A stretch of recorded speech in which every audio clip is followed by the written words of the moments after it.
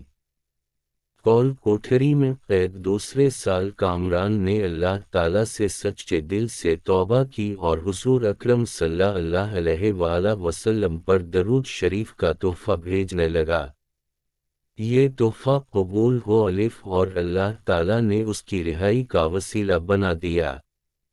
شہر کے ایک اللہ والے نے آ کر اس کی ضمانت کرائی، ان کا مران آزاد دنیا کی آزاد فضاؤں میں زندگی بسر کرنے لگا۔ اب اس کی زندگی اللہ تعالیٰ کے احکامات کے مطابق گزرتی ہے۔ آپ بھی اپنا محاسب کریں، کہیں جانے انجانے میں ایسا کوئی گناہ تو نہیں کر بیٹھے جس کی سزا ہم بھگت رہے ہوں۔ ایسا ہے تو توبہ کے دروازے ابھی کھلے ہیں۔